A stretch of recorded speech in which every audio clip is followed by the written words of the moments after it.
Salut tout le monde, c'est Silver du Manoir, nouvelle vidéo Marvel Champions. Dans cette vidéo, on va voir le 4e pack que j'ai créé pour le jeu Spider-Man 2099. On va voir les cartes donc du set de héros avec Miguel O'Hara, qui vit dans un univers futuriste, et le set de rencontre, celui qui tire les ficelles, un set de rencontre un petit peu particulier, puisqu'en fait, celui qui tire les ficelles est un personnage, on va dire, qui n'a pas d'identité, et en fonction du scénario, et en fonction des univers dans lesquels on va terminer la manigance, eh ben on va avoir un méchant parmi 3 méchants possibles. On voit ça tout de suite ensemble. Alors, Spider-Man 2099, pack numéro 4. Remise Holo. Spider-Man 2099, donc un comics qui est plutôt sombre, un peu plus sombre que le Spider-Man classique. Ville futuriste, univers futuriste, les gens sont considérés comme des ressources, plus ou moins, c'est un peu ce qui se passe actuellement hein, dans le monde. En gros, la ville, le monde, mais surtout la ville de Nueva York est organisée en strates. Plus t'es haut, mieux c'est pour toi, plus t'es bas et plus c'est l'enfer. L'enfer, c'est des groupes de cannibales, des sectes, enfin bref, tout un tas de trucs abominables. La particularité de Spider-Man 2099, c'est le premier personnage, si je dis pas de bêtises, du Spider-Verse à avoir de la toile organique. Il faut savoir qu'après la trilogie de Sam Raimi, il y a eu une sorte de pseudo-reboot dans les comics où Peter Parker avait de la toile organique. Ça n'a pas plu, puisque du coup tu n'avais plus le côté un peu scientifique, je fais ma toile, je peux mettre d'autres éléments dans la toile pour pouvoir faire de la toile un peu plus solide, ou un peu plus liquide, ou mettre des éléments dans la toile qui fait que ça peut soigner le lézard, etc. etc. Donc tout cet aspect avait été retiré. Spider-Man 2099 a de la toile organique, il a également des griffes, ses doigts peuvent... Enfin, t'as des griffes qu'en fait, ses doigts peuvent devenir crochus et ça déchiquette des trucs, enfin c'est assez violent. Hein. 2099, Miguel O'Hara, il rigole pas beaucoup. Donc voilà, donc là la toile pardon, la capacité c'est la toile organique, tu génères une ressource verte, ça me paraissait important. Dans le comics, si je ne dis pas de bêtises, dans le comics, Miguel O'Hara n'a pas de sens d'araignée. C'est très important. Il n'a pas de sens d'araignée, Miguel O'Hara. Donc 1, 2, 3, Miguel O'Hara, homme d'affaires, génie. Généticien, action, tu peux défausser une carte de ta main et choisir un héros et 2 de ses pouvoirs de base. Tu peux choisir Spider-Man 2099, même s'il est au dos de ta carte. Tu choisis un héros, pas un héros qui est sur la table, qui est présent, qui est actif, etc. Tu choisis un héros. Je choisis Spider-Man 2099. Tu choisis 2 de ses pouvoirs de base, je choisis la défense et le contre, et tu inverses ces 2 valeurs. Ce qui fait que là, j'obtiens 3 en contre, mais 1 en défense. Donc je vais contrer comme un porc, par contre la défense, j'ai plus rien. Donc en fait, tu peux changer comme ça des valeurs. Pourquoi tu peux faire ça? Parce que à Alchemax, là où il travaille, il y a une machine de recombinaison génétique qui permet de modifier en fait les gènes des gens. Et donc je suis parti du principe que Miguel O'Hara avait conservé cette machine, et donc pouvait aider les autres héros à se modifier génétiquement pour être préparés sur le terrain en fait. Mais il peut le faire sur lui-même. Heureusement, parce que sinon ça veut dire que son pouvoir est nul en solo, il fonctionne pas quoi. Donc voilà. Blink, Clarisse Ferguson, mais Blink version 2099, très importante. 1-1-1-1, c'est probablement un des persos que j'ai créé, que j'aime le plus, un des alliés que j'aime le plus. Je voulais un perso qui puisse tout le temps popper, arriver, faire un effet quand il entre en jeu, faire un petit truc, remonter dans ta main, et pouvoir le faire comme ça ad vitam aeternam. Alors, on peut pas le faire ad vitam aeternam, parce qu'il faut toujours une ressource pour la payer, mais en fait, quand elle va rentrer en jeu, tu peux déplacer une menace d'une manigance vers une autre manigance, ou un dégât d'un ennemi vers un autre ennemi, ce qui te permet vraiment de, encore une fois, le calcul au dégâts ou à la menace près. Tu peux faire sauter une manigance annexe en déplaçant sur la manigance principale. Tu peux faire sauter un sbire en déplaçant un dégât du méchant vers un dégât d'un sbire, etc. etc. Donc c'est vraiment du calcul, c'est hyper calculatoire. Et donc elle a 1 en contre et 1 en attaque, et elle a 1 point de vie. Et lorsqu'elle est censée recevoir des dégâts consécutifs à la place, tu peux la ramener dans ta main. Ce qui fait qu'en fait, tu la payes 1, tu la mets en jeu, tu déplaces un dégât, tu l'inclines, tu colles un dégât, tu la remontes dans ta main, tu la repayes 1, tu la reposes. Tu peux faire la même chose avec des dégâts encore ou avec les menaces, et tu peux faire ça pendant un tour en fait. Tant que tu as des ressources, du coup, tu la payes, tu déplaces, tu comptes, t'attaques, et puis tu fais ça tout le temps, tout le temps, tout le temps. Et tu peux réorganiser comme ça la menace et les dégâts sur les ennemis. Et je trouvais ça vraiment super cool. En tout cas, sur le jeu, ça donne vraiment un effet vraiment assez incroyable. Elle est facteur X, elle est exilée.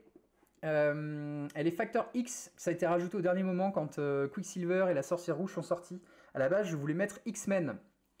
Et en fait, Factor X est sorti et je m'étais dit, en fait, ils n'ont pas eu les droits pour X-Men, Fantasy Flight Games, donc ils ont appelé les X-Men, ils les ont pas appelés les X-Men, ils ont mis Factor X.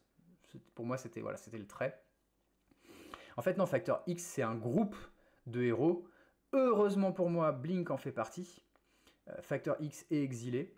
Là, c'est la version 2099 parce qu'il existe une Blink. Je crois qu'elle a été faite officiellement en plus, Blink, Clarice Ferguson, dans le JCE. Ce serait à vérifier, mais il me semble qu'elle existe.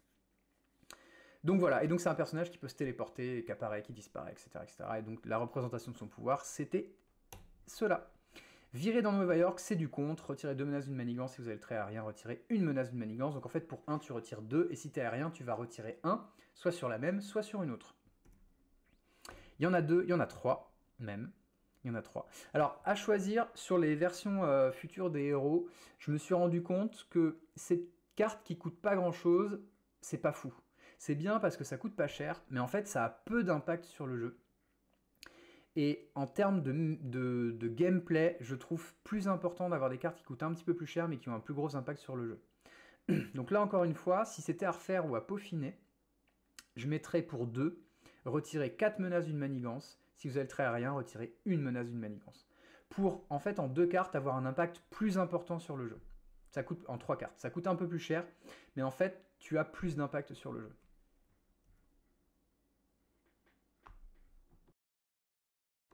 La charge, qui est l'attaque la plus puissante.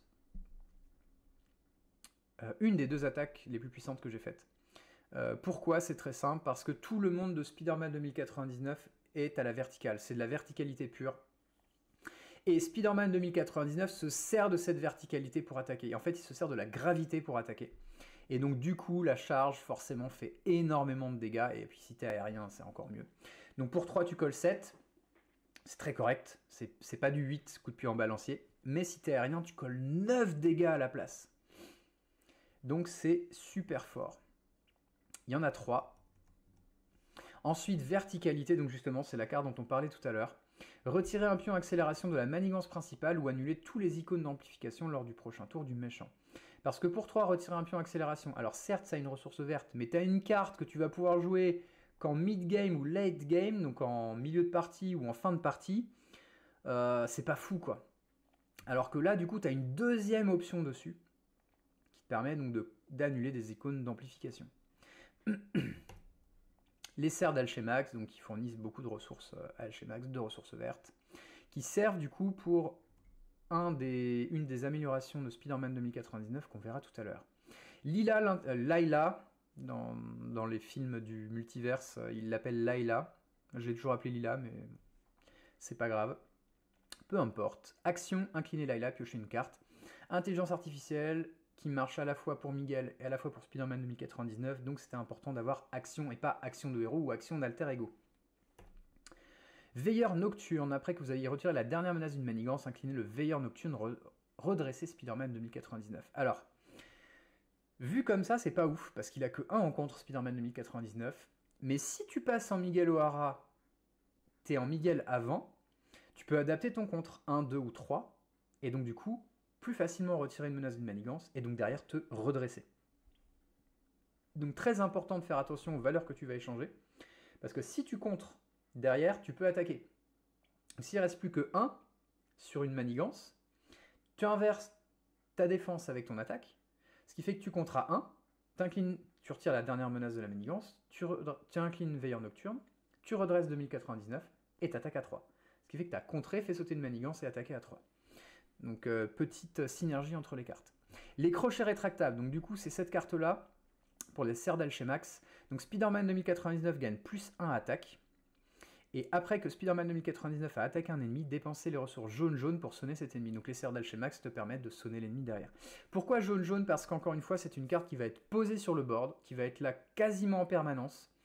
Donc mettre une seule ressource jaune pour sonner un ennemi, c'est beaucoup trop fort, parce que si tu sonnes le méchant ad vitam aeternam, tu restes en héros et tu le tapes à tous les tours et c'est fini quoi. Donc voilà. Chose intéressante, il gagne plus 1 d'attaque, mais pour le coup, tu inverses les valeurs imprimées. Ce qui fait qu'en fait, si tu alternes la valeur d'attaque et la valeur de défense, donc tu as 3 en valeur d'attaque, plus 1, 4. Avec les griffes. Les molécules instables, le costume de Spider-Man 2099 est fait de molécules instables qui lui permettent en fait de sortir ses griffes sans déchirer son costume. D'ailleurs, son costume est rarement déchiré. Il n'est pas très déchirable en fait, il va vraiment s'adapter avec ces molécules. Donc quand Spider-Man 2099 est censé subir des dégâts, tu inclines les molécules instables et tu préviens un de ces dégâts. La toile antigravité, Spider-Man 2099 gagne aérien. Interruption de héros, quand Spider-Man 2099 est censé subir des dégâts, défausser la toile antigravité, prévenez tous ces dégâts. Donc c'est vraiment un truc de dernière minute, tu sautes dans le vide, la toile te permet de ratterrir et de pas clamser, en gros. Et par contre, tu préviens tous les dégâts, mais tu perds le trait aérien. Et donc, la particularité de Miguel O'Hara, si jamais Fantasy Flight Games sort ce personnage en héros jouable, vous pouvez être sûr à 100% que le fait qu'il soit addict à une drogue ne sera jamais dans l'élément de gameplay du personnage. Ce qui est complètement naze, parce que ça fait partie de l'identité du personnage. Pour savoir, donc, son boss l'a drogué, il lui a fait prendre du Nirvana. Rapture en VO, je crois, bref. Le Nirvana est une drogue qui est extrêmement addictive, qui provoque un manque phénoménal, mais qui est légale, parce que c'est Alchemax qui la fabrique. Et Alchemax étant hashtag la plus grosse entreprise de cet univers, 2099, hein, ils ont la police, c'est eux qui... Enfin, la police, c'est la police d'Alchemax. La politique, c'est la politique d'Alchemax. Les médicaments, c'est les médicaments d'Alchemax. Les lois, c'est les lois d'Alchemax. Donc en fait, tout est fait pour qu'ils puissent vendre et faire leur truc. Ça vous rappelle quelque chose? Et pour le coup, donc, il drogue Miguel, il le rend addict au Nirvana en un seul verre, en fait. C'est versé dedans. Et donc Miguel doit lutter pour essayer d'échapper à l'emprise du Nirvana. Il va utiliser la machine de recombinaison génétique pour pouvoir épurer du coup son manque. Alors, je crois de mémoire que son addiction revient un petit peu, mais c'est à vérifier. Et donc j'ai voulu faire ça, même si après être devenu Spider-Man, c'est moins le cas, j'ai trouvé ça intéressant, du coup, d'avoir cet aspect addiction, Nirvana, etc. Et donc ce sont 5 cartes en manque qui vont venir pourrir ton deck. Pourquoi? Parce qu'elles n'ont pas de ressources. Donc déjà, quand tu vas les piocher, tu ne peux pas les utiliser pour payer des cartes. Et ensuite, tu peux utiliser une action pour défausser la carte, mais si elle est défaussée, elle va être remélangée dans ton deck. Tu as une seconde action qui te permet en fait d'infliger un dégât à ton identité pour la retirer du jeu. Donc en fait, tu es en manque, tu vas prendre des dégâts pour pouvoir te sevrer et te soigner. Voilà, c'était la petite... Et donc il y en a 5. C'était la petite particularité du personnage de 2099. Ensuite, l'obligation et le Némésis. Donc, addiction au Nirvana, on voit Tyler Stone, donc le PDG d'Alchemax qui est là, qui vient d'expliquer à Miguel, mec, je t'ai drogué, donc maintenant tu vas faire exactement ce que je te dis et tu vas faire des tests sur les humains avec la recombinaison génétique. Et donc, cette addiction fait que tu mélanges dans ton deck les cartes en manque retirées du jeu. Si aucune carte en manque n'est mélangée dans ton deck, tu inclines ton identité. Si ton identité est déjà inclinée, ça gagne renfort. Et ensuite, la carte est retirée de la partie. En prise sur la cible, une fois révélée mélangée dans le deck de Miguel O'Hara, les cartes en manque retirées du jeu. Donc là, ça fait revenir en fait tes cartes retirées de la partie si tu t'es déjà soigné. Quand ça ressort en fait. Si jamais c'est ton Sbire Nemesis qui sort mais pas ton obligation, c'est pareil, ça te fait venir les cartes en manque. Donc en fait, tu as 2 moyens d'avoir les cartes en manque, tu as ton obligation et ton Nemesis. Donc Donc si c'est pas mélangé, ça gagne renfort. Riscore, qui a un nom à coucher dehors. Mon dieu, quelle horreur. Bref. 1-3, c'est un chasseur de primes qui est engagé par Tyler Stone pour buter Miguel O'Hara. Voilà. Il a coup rapide, donc il attaque à 3, il est à distance, il a perçant, donc ça fait des dégâts. Android de combat, une fois révélé, le sbire avec la valeur d'attaque la plus élevée en jeu vous attaque, même s'il n'est pas engagé avec vous.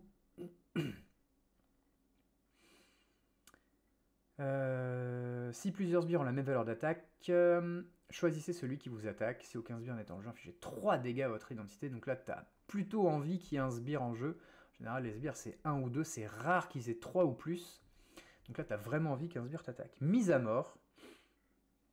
Une fois révélé boost, le joueur sacrifie un allié en jeu.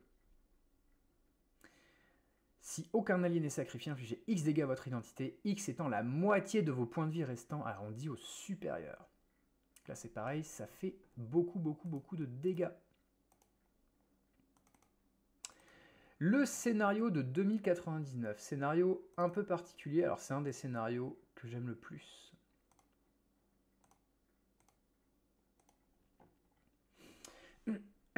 Celui qui tire les ficelles. C'est un scénario un peu particulier puisqu'en fait on va traverser le temps. Alors c'est inspiré du jeu Spider-Man Edge of Time, dans lequel Spider-Man 2099 et le Spider-Man classique vont faire des événements qui vont se répercuter dans un monde et dans l'autre. Et ça va changer un peu l'univers dans lequel ils sont. Qui est très très bien, qui est sorti après le Spider-Man Shattered Dimensions. Il a souffert de mauvaise presse, Edge of Time, parce que les gens... Alors déjà, les journalistes n'ont pas fait leur boulot. Ce n'est pas la suite du précédent. C'est un jeu totalement indépendant. Donc, c'est fait par le même studio, par Binox. Binox, ils accouchent d'un jeu dans lequel tu as 4 Spider-Man différents. Spider-Man classique, Spider-Man 2099, Spider-Man noir et Spider-Man Ultimate. Et derrière, ils sortent un jeu avec que 2 Spider-Man. Ah bah c'est nul, il n'y en a plus que 2. Mais en fait, c'est pas la suite. C'est une autre histoire, c'est autre chose, c'est sur le voyage temporel. Le premier, c'était sur les voyages dimensionnels, les dimensions. Là, c'est sur le voyage temporel, sur les conséquences, des choix, etc. etc.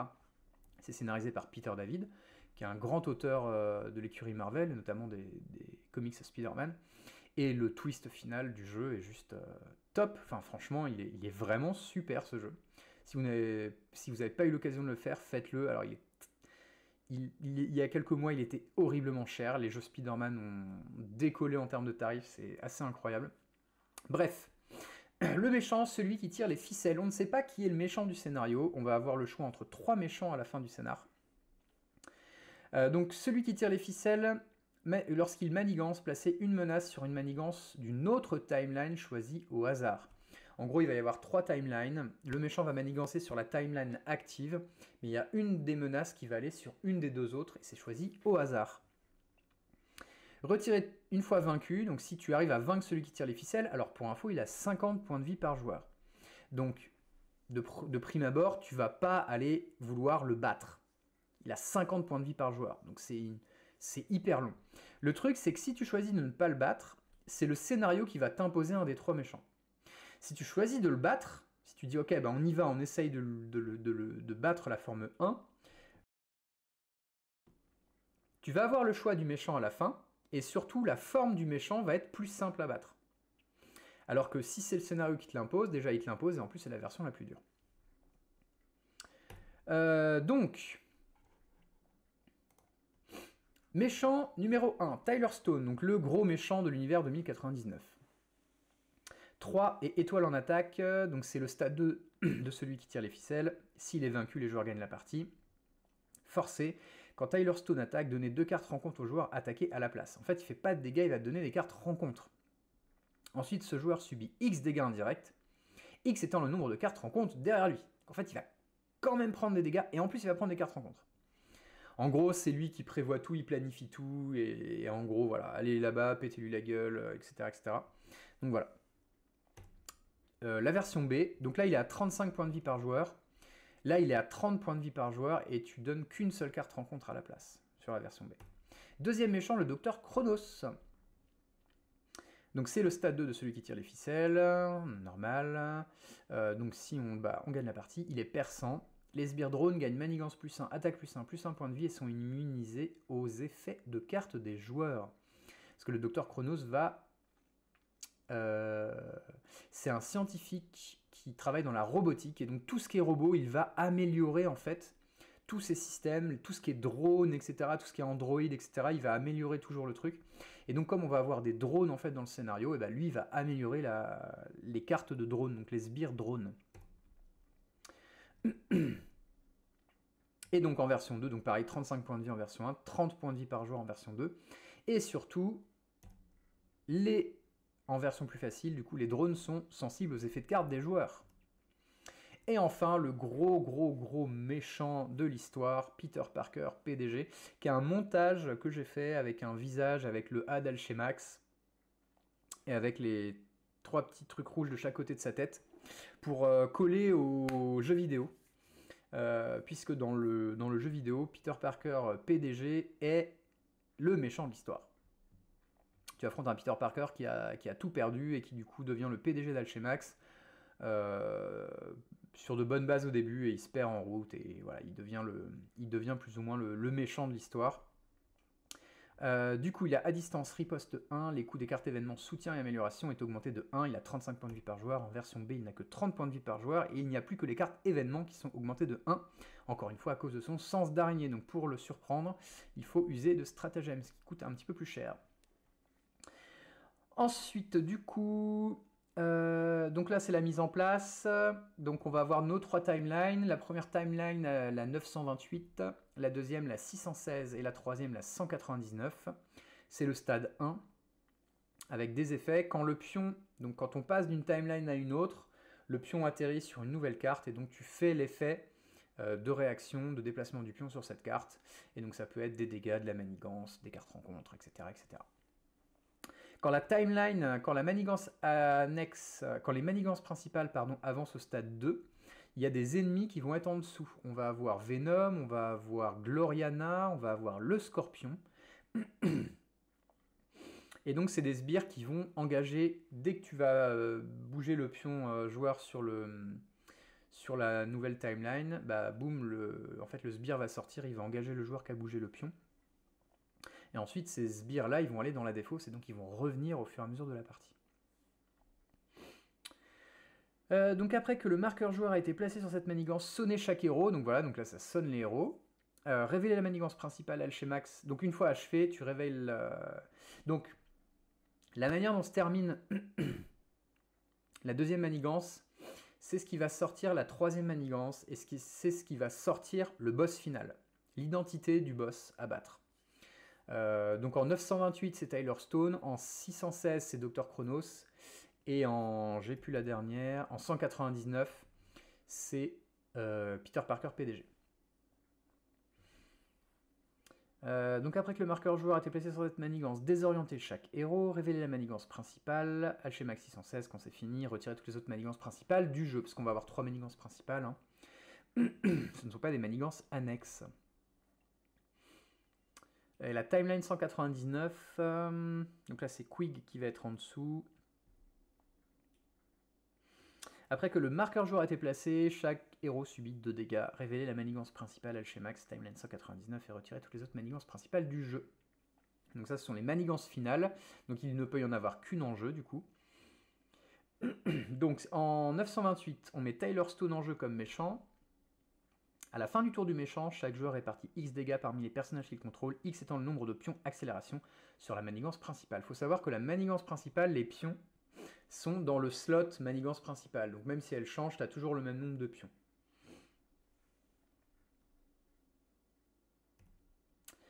Ensuite en 616, celui qui tire les ficelles, et on retire celui qui tire les ficelles et on met Dr Chronos en jeu comme méchant. Et donc à la fin du tour du méchant, chaque joueur met en jeu engagé avec lui un sbire drone du deck rencontre, ou de la pile de défausse rencontre, et on mélange le deck, sachant que le Dr Chronos renforce en plus les drones, donc là c'est l'enfer. Et enfin la dernière, on met Peter Parker PDG en jeu. À la fin du tour du méchant, les joueurs choisissent X cartes qu'ils contrôlent, X étant le nombre de pions accélération de la manigance principale. Chaque carte choisie ne pourra pas être utilisée lors du prochain tour des joueurs.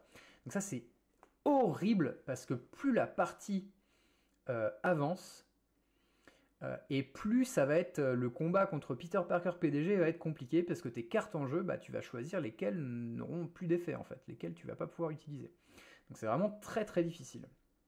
On a l'environnement possibilité infinie qui explique toutes les règles spécifiques du jeu.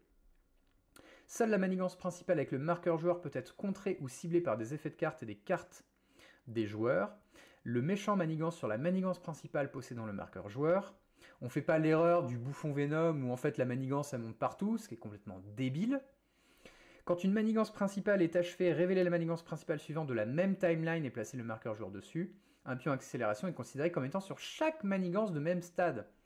Donc c'est vraiment, tu as le slot manigance de la timeline 1 qui est le même que la timeline 2 et que le même que la timeline 3. La partie 2 des possibilités infinies, c'est une carte recto verso. Lorsque des manigances principales de différentes timelines doivent avancer au stade suivant en même temps, placez le jeton joueur sur la manigance principale de stade supérieur de la timeline qui n'a pas le jeton joueur et qui possède le plus de menaces. Tu choisis en cas d'égalité, ça permet des petites variations. Les sbires placés sous les manigances principales ne sont pas considérés comme étant en jeu, c'est très important au début, avant que le pion n'arrive et que le sbire sorte pour t'attaquer. Tu ne peux pas les cibler, c'est comme s'ils étaient hors jeu, tu peux pas dire bah, je vais le défausser, je vais lui coller des dégâts et tout, non, c'est comme s'il n'était pas là. Voilà, voilà. Donc les sbires, on a Gloriana, 2-2-7. Après que le marqueur joueur a été placé sur l'origine, donc Gloriana engage le premier joueur. Réponse forcée. Lorsque Gloriana a attaqué un joueur, ce joueur défausse une amélioration qu'il contrôle. Ensuite, Gloriana engage le joueur suivant si possible, mais ne l'attaque pas à ce tour-ci. Ce qui évite que si t'es solo, en fait, bah, elle va chez le joueur suivant, ouais, et elle l'attaque, et en fait, elle va faire ça ad vitam aeternam. Donc là, non, elle va chez le joueur suivant si tu joues à plus que 1, mais elle ne va pas l'attaquer. Ce qui fait que quand t'es en solo, elle s'arrête également, puisqu'elle n'est pas transférée, et donc elle ne rattaque pas derrière. Le Scorpion 2099, après que, voilà, donc ça sort le Scorpion, à distance perçant, après que le Scorpion attaque un joueur, ce joueur défausse au hasard une carte de sa main, due à l'acidité, en fait, qui est dans la queue du Scorpion, qu'il va cracher, et ça va, en fait, te cramer un truc, et ça va être défaussé. Venom 2099, qui a une gueule horrible, donc lui, il sort quand le marqueur a été posé sur arme symbiotique, et quand il s'active contre toi, tu ne peux pas déclencher d'effet de carte. Parce que les symbiotes inhibent en gros les sens d'araignée. Donc en fait, tu as moins de possibilités dans le combat. Voilà, c'était la petite justification du truc. On a Quig. Quig, donc c'est le roi des décombres. Il sort quand le pion arrive sur roi des décombres.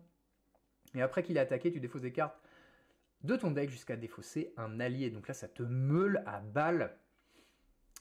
Et donc tu vas prendre des cartes rencontres. Electro 2099 qui a une illustration absolument incroyable.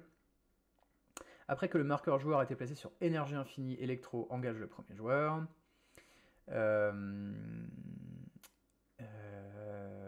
Et donc après qu'il a attaqué un joueur, ce joueur défausse les X premières cartes de son deck.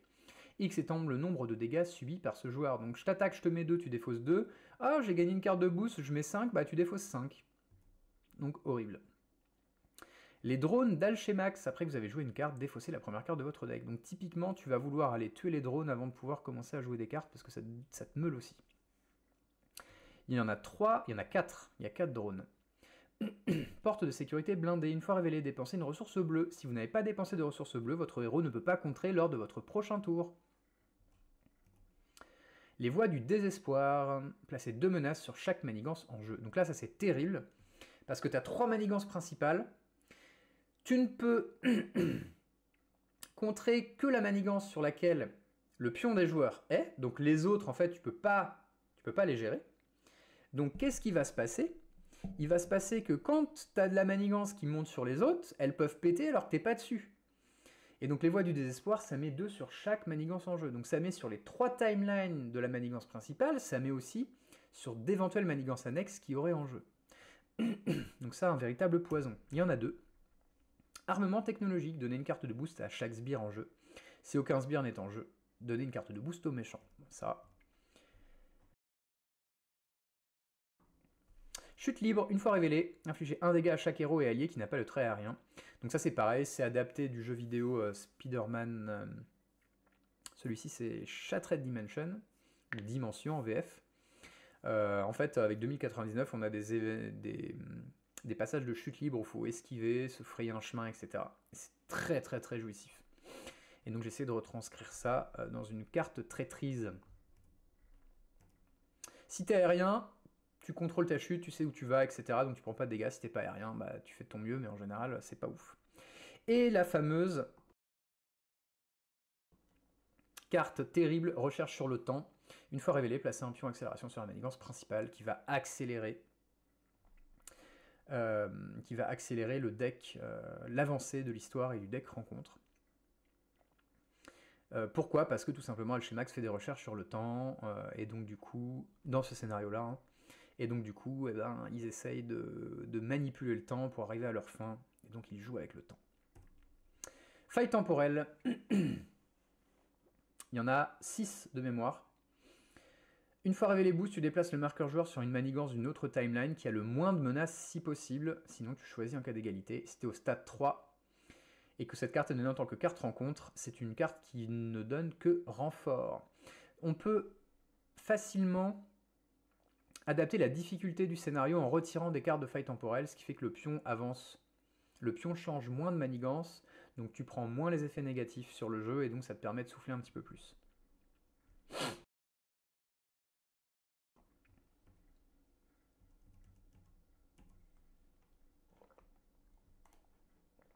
Pas de manigance annexe.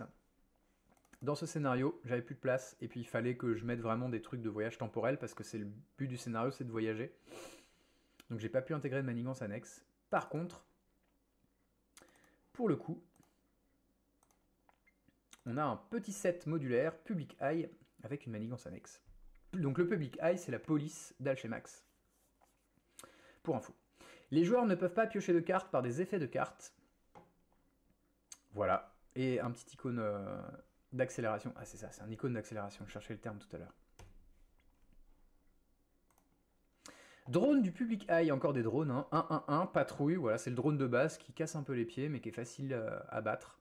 Il y en a 3. Il y a des patrouilleurs du Public Eye, un 1-2-4 à distance perçant, après qu'un de vos personnages a contré, il subit 1 dégât.